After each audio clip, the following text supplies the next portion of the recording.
I don't know about you, but it was for me the show that defined the very much start of that particular millennium, you know, a brand new decade, a brand new century. And everybody looked towards these ladies as having the best fun ever. And of course, living jobs. It was almost like a dynasty, wasn't it? A little bit too saucy for me in certain parts, you know what I'm saying, chums? But the bottom line was, I quite liked the fact that they reflected about there were four girls together enjoying life, living life to the max. I don't know about you, but as a journalist myself, I was always amazed that, of course, Sarah Jessica Parker was able to make so much money writing, what, one column a week, sat at that open window on a very early computer, and suddenly she had this fabulous apartment in the heart of New York City, endless frocks, and was able to go out for dinner at the drop of a hat. You think, what place do you work for? But it was great fun. It was wonderful escapism, and everybody wanted to believe that the girls in fact truly got on. Of course, behind the scenes, like all great shows, including that other favourite, remember that one, girls, Desperate Housewives. Oh yes, I went behind the scenes on that at Universal Studios. Ooh, you could cut the atmosphere with a knife. Yes, ooh. Let me say, like Marcia Cross, a very let's just put that one there, shall we? I remember in the other thing, Melrose Place, do you remember that one? Cracking show that, wasn't it?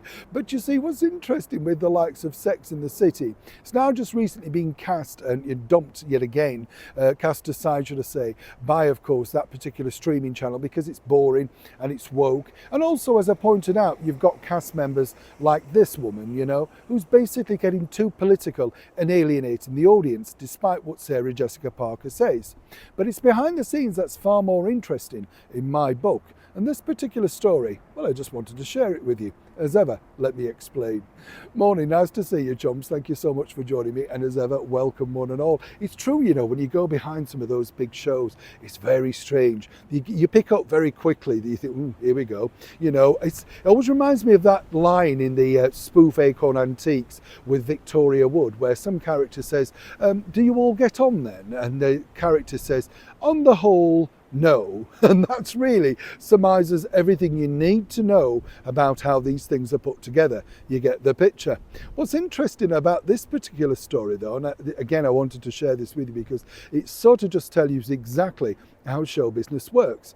The beautiful Kim Cattrall recently got married over here in London for the 4th time. I've interviewed Kim on a number of occasions, particularly when she's done stage work. And to me, you know, she's a very competent actress. You know, she'll always be defined for that role as Samantha Jones because that was the breakout role, the thing that everybody loved her in. You know, that's the deal, right?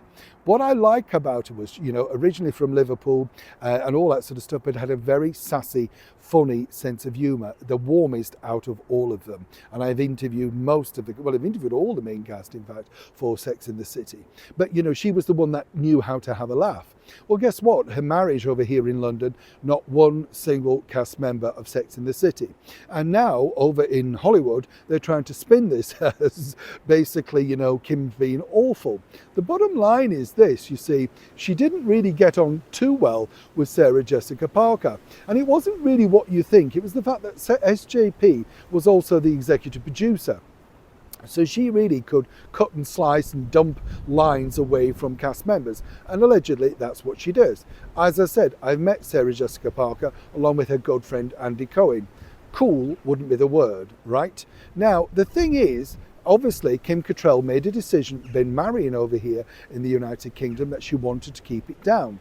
But according to a source, despite being dressed in head to toe of designer outfits where she looked terrific, she didn't want any drama. And she felt that if she invited 2 people, and apparently there are 2 people that she gets it on still with behind the scenes of the show, well then that would become the focal point, the talking point about who she did get on with and who she didn't. You see how this works. So consequently, even though she managed to get round all of that, and I spoke to an excellent source who attended, basically it's now turning into a negative story.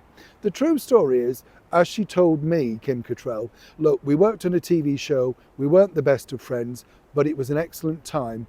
I've moved on, they've got their lives, I've got mine. She said she wishes them nothing but the best, but her time as playing Samantha Jones is well and truly over, as is her time with alleged friendships of the show. She added, though, they weren't really my friends, they were just work colleagues. So for all the fun and frivolity that we saw on screen on those opening titles, well, seemingly they were not having a lot of fun in Sex and the City. It was all about money. Who would have thought that? Neil Sean, Kensington, London.